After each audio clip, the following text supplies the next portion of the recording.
Good afternoon, everyone. Children, we have successfully completed first lesson. You have completed your fair book also.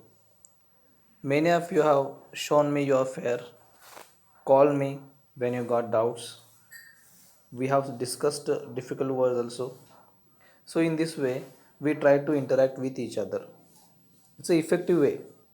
Though it seems artificial, but we don't have any other alternative to create or to have a natural classroom atmosphere.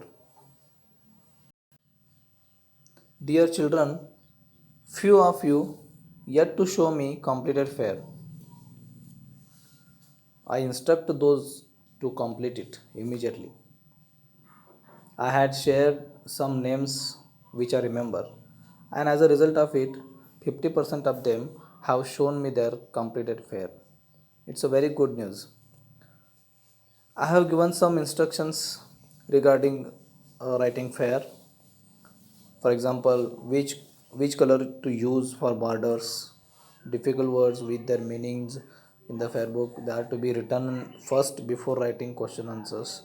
So like these all instructions are given to you. You can listen it again and again, you will understand. Now we have to start second lesson in history. From trade to territory, the company establishes power. Lesson name is From Trade to Territory, the company established power. Class 8th History, Chapter 2. Children, we know that Mughals were very powerful. And the last powerful Mughal emperor was Aurangzeb. But after his death in the year 1707, many Mughal governors, Subedars, big zamindars, they asserted their authority and established regional kingdoms. There were many powerful regional kingdoms emerged in the South India. That is why Delhi could no longer function as an effective center. See here once again, Aurangzeb, the last Mughal emperor, he was the last of the Mughal rulers, established a control over a large part of territory that is known as India. After his death in 1707, many Mughal governors and big zamindars began asserting their authority and establishing regional kingdom. That means many of the zamindars, subedars, governors, they declared themselves as kings. And as powerful regional kingdoms emerged in various parts of India, Delhi could no longer function as an effective center. There were many. That means there were some powerful regional kingdoms emerged both in North India and in South India, everywhere in India we can say. That is why Delhi was no longer functioned as an effective center. Then last point, by the second half of the 18th century, however, a new power was emerging on the political horizon, that is the British. Second half of 18th century. Children, see here, 18th century, and that too second half. First half of the 18th century means 1700 to 1750, and second half of the 18th century means 1750 to 1800. This is what 18th century. Once again I will explain this. See, last year we have seen we are living in 21st century, okay? So 21st century, that means right from 2000 to 2100, we can say 2100. So this is 21st century.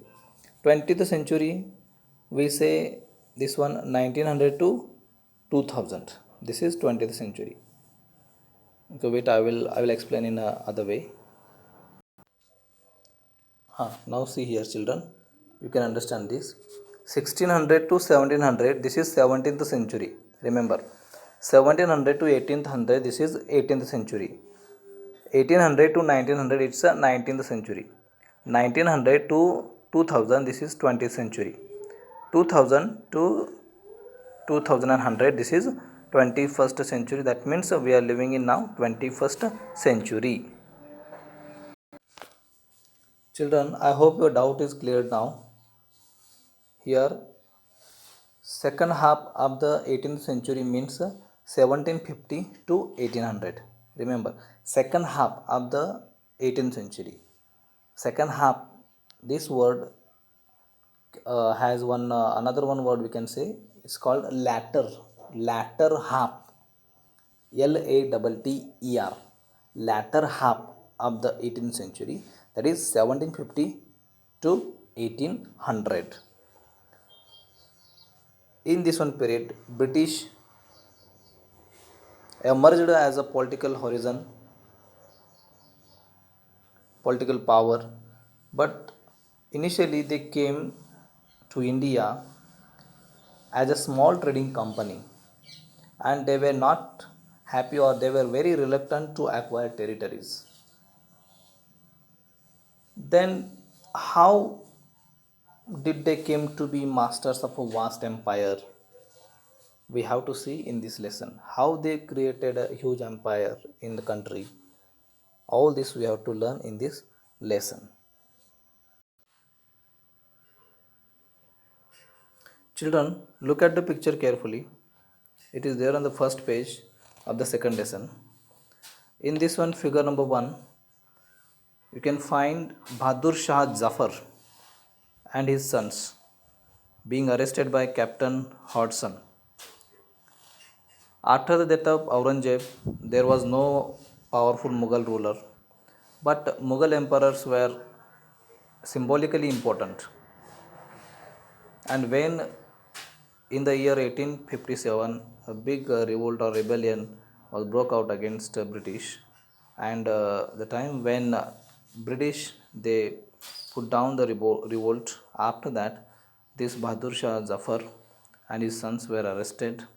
Bahadur Shah Zafar was forced to leave the kingdom, and his sons were shot in cold blood. So this is about the first picture. It's a Bahadur Shah Zafar. He was Mughal emperor in the year 1857 at the time of first revolt for our freedom, 1857.